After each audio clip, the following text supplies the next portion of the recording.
So I'm going to talk about a production possibilities curve that relates to increasing opportunity cost and what the graph looks like and how it can shift.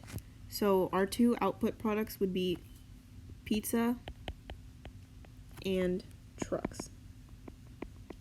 So the graph might look like this. It's the curve. And basically what increasing opportunity cost means is that the more pizza you give up, the increasing number of resources you're giving up for trucks, which is why it's a curve and not a straight line, because it's not constant. So the number of pizzas you can make while making 0 trucks is 30 pizzas, and the number of trucks you can make while making 0 pizzas is 5 trucks. So let's say you were to make 25 pizzas. That would follow this line, and you could make maybe 3 trucks. Or if you made 15 pizzas, you might be able to make 4 trucks, and etc., etc.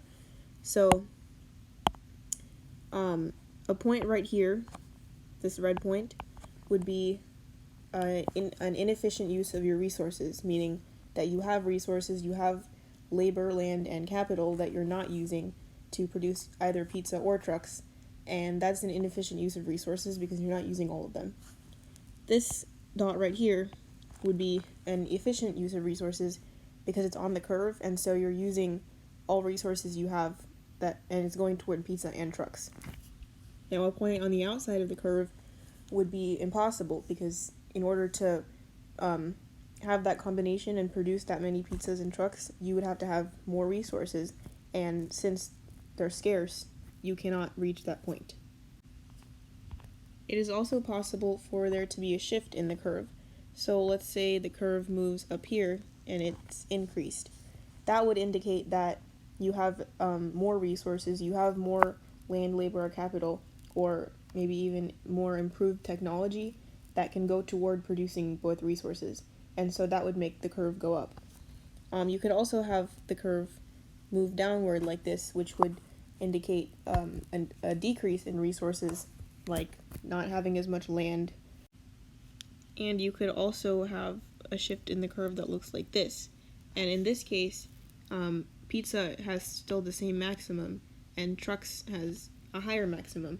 So this means that there are more resources that can go toward the production of trucks, but your production of pizza would still stay the same. So the curve is placed a little bit differently because you might have some sort of increased technology that can only be used to make trucks.